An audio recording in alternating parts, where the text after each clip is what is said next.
Guys, welcome into Wager Talk. Well, it's just WagerTalk.com. He is Dave Cokin. I am Joe Raineri. Thank you very much. Time to get that early edge. College football week number 10. Hard to believe, Mr. Cokin. Week number 10 here in college football. Where is the time gone? Seems like just yesterday we were scratching our heads, wondering if college football would even make it back. But yet here we are, 10 weeks into the season, and a few surprises, shall we say, this past week in week 9. We'll take a look at some of these games, some of the early line movers coming up here, guys. But I do want to spend a second just talking about some 5% plays quickly, because when it comes to 5% plays, and Dave, if folks are watching for the first time and we mention 5% plays, because everybody does it different, a 5% play here at Wager Talk, and especially with Dave Cokin, when you put one of these plays out, how would you describe it? Just a play that is that much more on your radar, a play that you're that much more confident about? How would you describe it? Well, it's the strongest rating we have, but I hope people don't get carried away with them, because right. It's only 1% more than a 4% play. Right. Yes. So. Yeah. And when you say strongest, it's the game of the week. And it also should be said, when he says don't go overboard with it, you've had an unbelievable 5% run going on now. It's been over the last year. What are we looking at? 77%, 8-0 this year alone on these plays. Well, so these are that's a little mixed up. It's a little over 77% going back 13 months. Okay. Going back to last season, I've hit 8 straight in college football. And so far this year, 5-0, 3 in the college, 2 in the NFL. So they've all been winning. And that's good news. Yes. Well, it's good news, too, because it's not like you throw 5 or 6 of these up a week here, Dave. So when they do come... I don't play. I average about 2 or 3 a month. That's it. I probably have less. I mean, I can't say for sure, but I think I have less 5% plays than anybody else on the entire Wager Talk roster. Yeah, that's a safe assumption. And I'm not saying anything negative on anybody else, believe me. But for me, it's I'm a pretty conservative bettor. I like to keep things consistent. I don't play high volume, and I bet in the same way I give them out, and I don't like having that kind of risk unless I really feel good about a game. Dave does this for one reason and one reason only here, folks, and that is to be profitable and to make money. So that's what we're here for. Yeah. Week 10, college football. We don't know what you're going to have up yet by the time of taping right now. You're still diving in, but this is about taking a look. I have one game up. You do? Okay. That's a Wednesday Mid-American Conference game. Welcome back, Mac. Mac is back in action. Let's look back a little bit before we look forward here this week. Week number 9.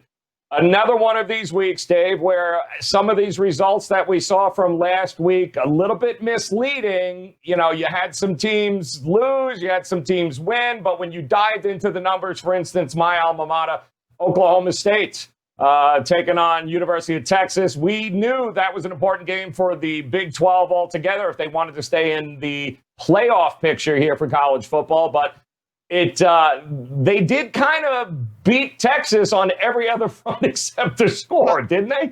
They beat themselves. Well, Oklahoma State killed them on the stats. Absolutely killed them. 243 yards to the good, but they blew the game, and it's same old story for Oklahoma State. You can mark down the number of big games they've won under Mike Gundy on pretty much one hand. It's about right. You just don't win big games. Yep. And the interesting thing now is Oklahoma State's got basically a bye this week. They play Kansas, and then they've got Oklahoma up next. So they'll have another chance to win an important game. But they just have a tendency not to get it done when push comes to shove, and they that's it for the Big 12. They're out of the playoffs now. Yep. With a loss by Kansas State, of course, last week to West Virginia on the road. Interesting enough, West Virginia, Texas going to get ready to do battle. We'll talk about that game this week coming up. But I did want to touch about an ACC team that you had talked about a couple of weeks ago here on the show, Dave. The Virginia Tech, the Hokies. And you really looked at them and said, this is one of the best teams, if not the outside of Clemson, because Clemson's, although you don't know now with Trevor Lawrence and what's going on. Clemson's still really good. Okay, good. Clemson's still really good, really the class of the ACC. But those Hokies, they won against Louisville, but when you dove into the numbers, doesn't tell the whole story, does it? Yeah, they weren't very impressive. I guess the problem with Virginia Tech is their defense just isn't getting any better, and they're giving up a ton of points. The offense is very good, but Louisville actually, you can make an argument Louisville should have won that game on Saturday. The Cardinals have been kind of snake bit this season. They've had some tough luck in close games, and they're a team that I look at and say, well, they appear to be better than their record shows. And Virginia Tech, quite frankly, is a team I can't get a handle on. Yeah. So I might not be betting any Virginia Tech games the rest of the way. Talk to me about UAB. They had a game against La Tech, and it was an interesting game where another one of those situations where they did everything right except win the game. And they ended up going into overtime, I believe, in that game. They lost in double overtime. They completely blew the game. Yeah. It was a very unfocused effort from UAB. A couple of picks early, which really hurt them. Then they just completely took over the game, and it looked like they were going to run away with it. And then they just stopped playing and ended up eventually blowing the game. The first 10 drives in that game, UAB had over 400 yards in total offense. And then by that time, they were comfortably ahead. And then the next 3 drives, they had a total of 1 net yard, plus 1 net yard on 3 drives, which is unbelievable against the defense that they were just going through like, melted butter. They're a very well-coached team, but they were not well-coached last week because they just had no focus, and very costly loss for them as far as Conference USA race is concerned. They'd have had complete control of their division, but they don't now. No, they do not. That was a bad game for me because I had UAB, so it was a pretty frustrating loss for me. Interesting enough, too, I'll mention one other game here because I do a couple of stats to circle for this week, guys, and a couple of games coming up. But I wanted to get Dave's thoughts on a team, that we've been talking about here now for the last 2-3 weeks now on the show. And we're talking about the Chanticleers of Coastal Carolina, guys. And I can't tell you how many people I know, and you might be watching right now, have been one of them, that did everything in their power to try to convince me that this reign of being a top 25 team and to go, they're own on the road and Georgia State's going to go ahead and teach them Holy crap, Dave. We've been saying they're a real team for the last month. I think people finally are starting to hop on board that train. Yeah, I guess so. They're killing everybody. I didn't know what a Chanticleer was. I had to look it up. Where did they even get that mascot? Like, what is I wouldn't even know if I ran it over. I wouldn't know what a Chanticleer was. It's one of the best looking mascots out there. Yeah, I love it. Real team, though, guys. I don't know if the value's going to be there any longer, Dan, them. But it's forget value. Yes, but they just continue to outperform what they're expected to do. And I went against them once. Yeah, it was a mistake. They are a real team, guys. Worth catching. If you haven't got a Coastal Carolina game, make sure you check out the Chanticleers and, by the way, and the mascot. Let's talk about some of these stats to circle. We touched base on this game last week. Kansas State opened up as a 3-point dog on the road at West Virginia. West Virginia took an awful lot of money the final 48 hours before kickoff there, especially just before kickoff, and it proved to be the right side as this team of West Virginia, great defense we knew. We weren't sure about the offense, but they're really putting it together at the right time right now, and they got a monster game coming up as a dog against Texas, who just beat Oklahoma State. Yeah, and West Virginia hasn't been real good on the road so far, so we'll see what happens here, but it's one thing to note is that West Virginia has outgained their opponents in every game so far this season, even the 2 losses. So might be a little better than we thought, and it'll be interesting to see how Texas responds coming out of a big win in overtime, but one in which they did not play especially well. Yep. So you might actually be getting a little value on the West Virginia side here, and that's one of those games where the very first number that got posted got bet down quickly. It's settled in since then, but the very first buys in that game were on West Virginia. So a lot of mourning here in the Florida vicinity for Florida State fans. Big contingency down here in South Florida, along with UF and Miami fans. But Florida State fans are just, man, I hope they're not near any tall buildings because they are having a rough go of it. Taking on a Pittsburgh team who, finds a way to figure out how to lose games. Great defense. The quarterback gets hurt. It's just... Narduzzi's one of these guys where when he's on, when they're off. I don't know what the hell you're going to get for them. They seem to win the games they shouldn't win, lose the games they should win. What say you about this game in Florida State? What's going on with Florida State in your eyes? Well, Florida State's not very good. Yeah. Period. And the stats here, if you're looking at yardage per game, it's all Pittsburgh. It's almost 150-yard differential per game, which is enormous. It's crazy. Pittsburgh still got some injury issues, and now they lost one of their best defensive players who opted out due to COVID concerns. Mm-hmm. So I don't know what effect that has on the team, and it's certainly something that kind of raised my eyebrows a little bit. But on paper, this is a game Pittsburgh's supposed to win, even with the negative situations that they have. They're just better than Florida State. Yeah, it's amazing, too, with the athletes that they've got on that team. It's absolutely crazy to think. Let's talk some scheduling spots here, Dave, because we've also brought this up over the last couple of weeks. Some sandwich situations here, some look-ahead situations we've brought up. I'll start with that Virginia Tech team, in fact, an interesting scheduling spot here. They've got Liberty sandwiched between Louisville and Miami, and nobody talks about Louisville, much like nobody was talking about the Chanticleers. Your thoughts on this game here and these two teams? Well, I mean, look, Virginia Tech on paper ought to roast them, but because Liberty's it's a nice story, but they're not that good. Right.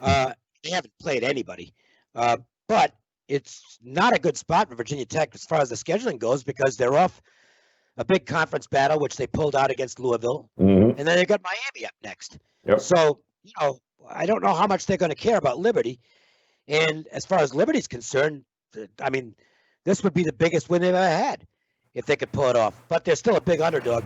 Nevertheless, as we head toward the sharp money part of this show, the public is buying Liberty here. The sharps aren't. Yep. So it's something to keep in mind. I mean, public dogs. Well, it's always kind of a red flag.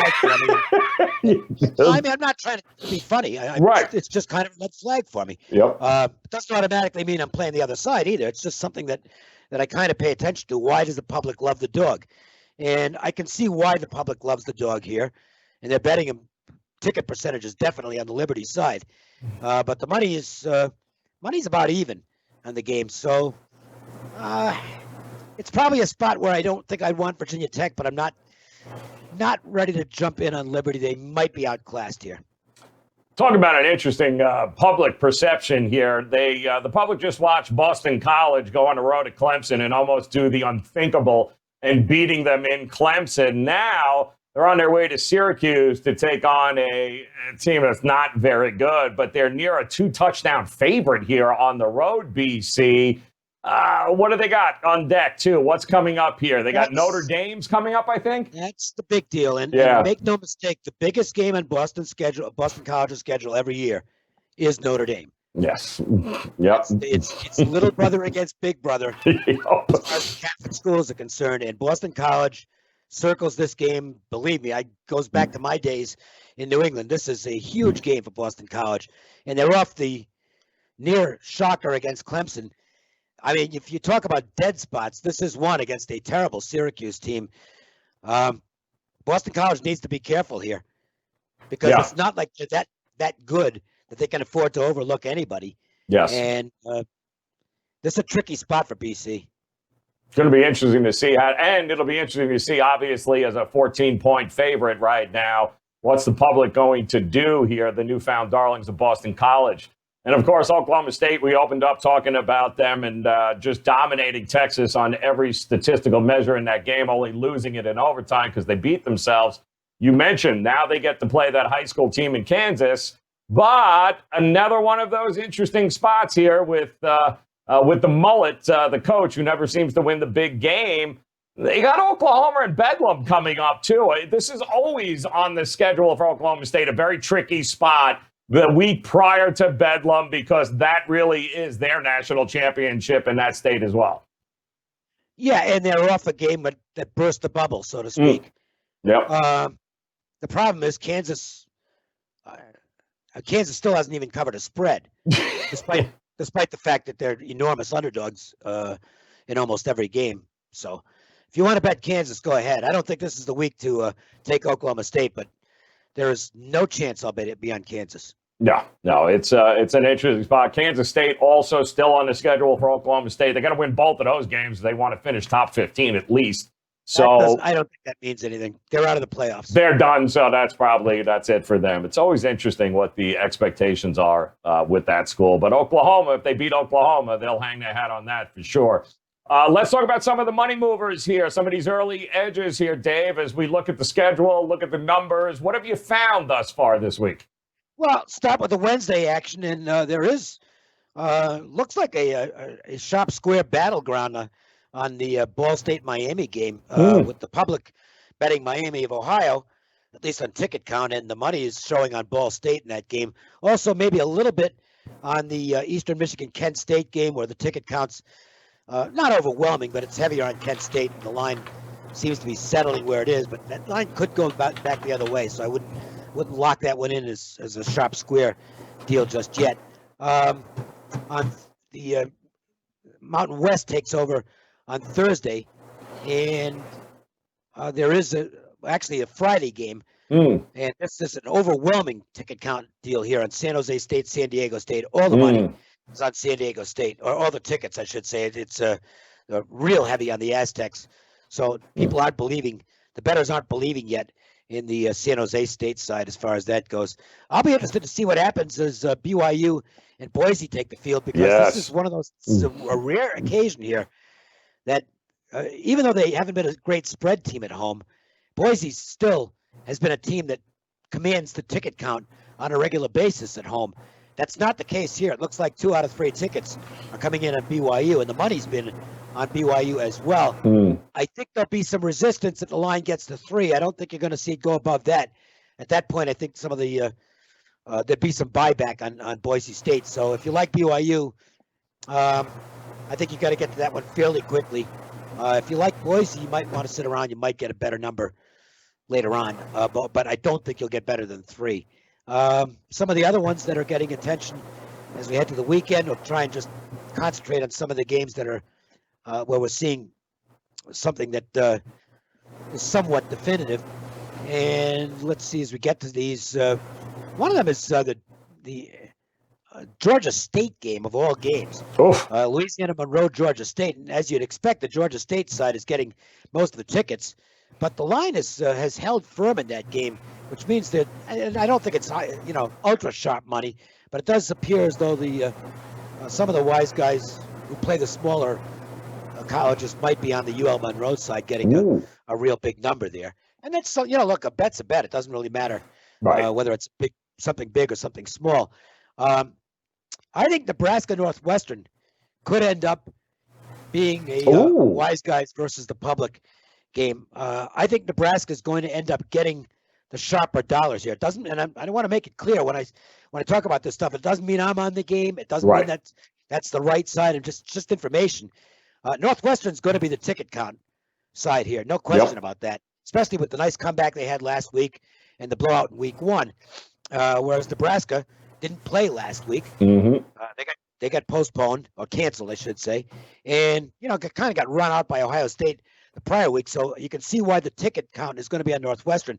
But I think the money is actually going to show on Nebraska. And I think that line is going to come down as the week progresses. I don't think it'll come down dramatically, but I think you could see a 3 on that game closer to game time, which would indicate sharp money is on the dog in that game.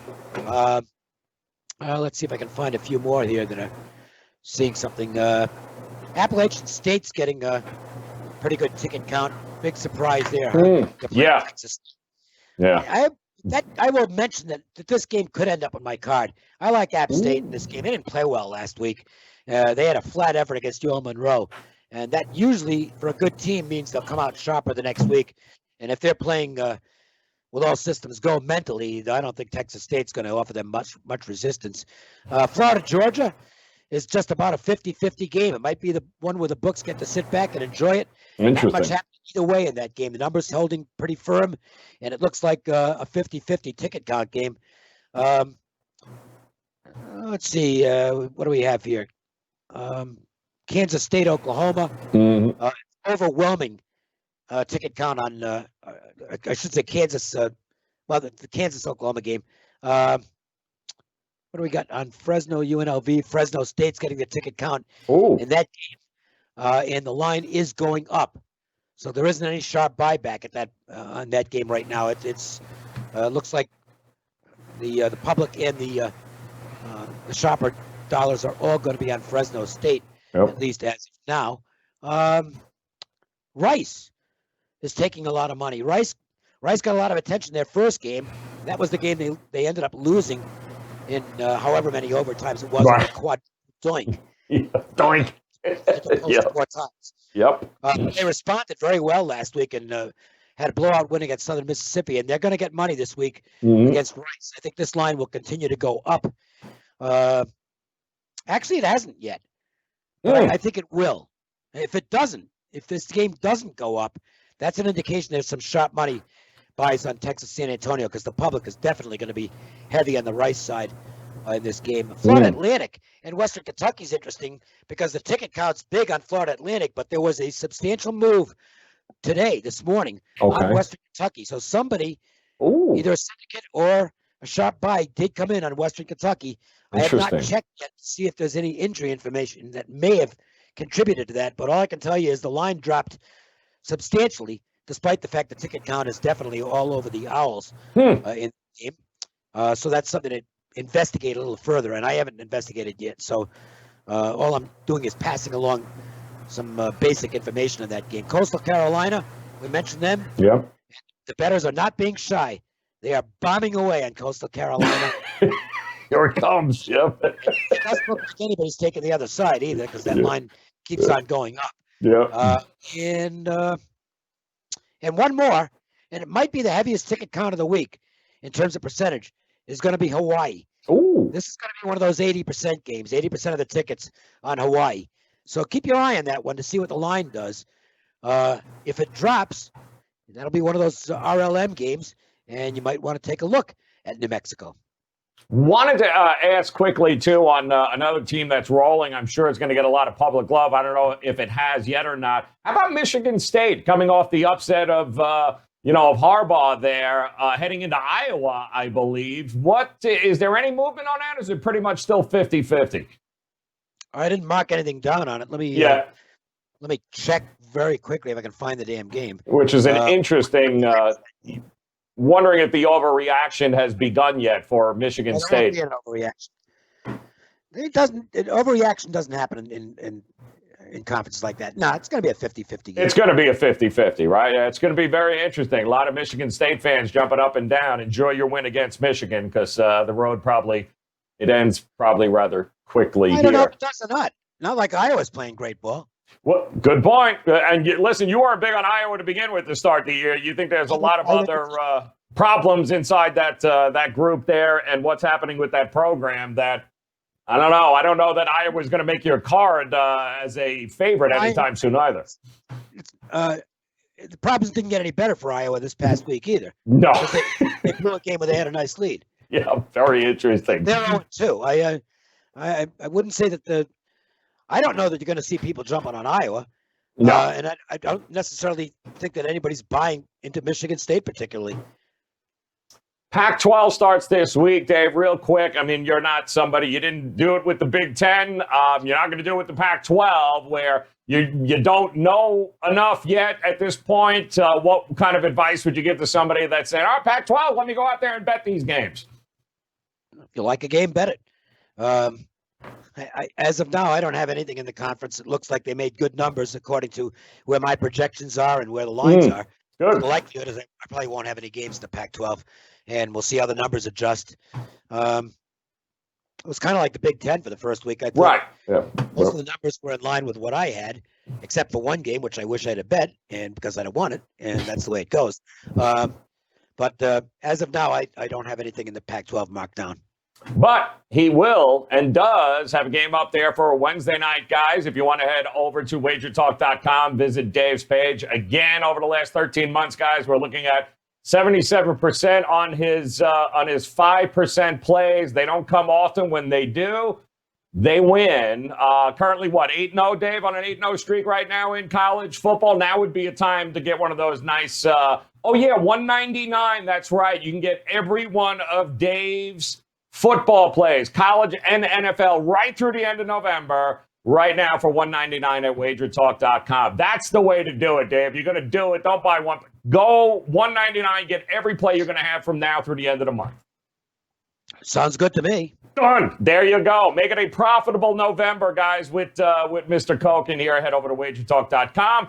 Make sure you like, subscribe, follow us here on the YouTube channel here for Wager Talk. He is Dave Cokin. I'm Joe Raineri. Guys, appreciate the time. Good luck with your plays. Hope the edges, they come hard and they come fast. We'll talk to you again next week. Good luck, guys.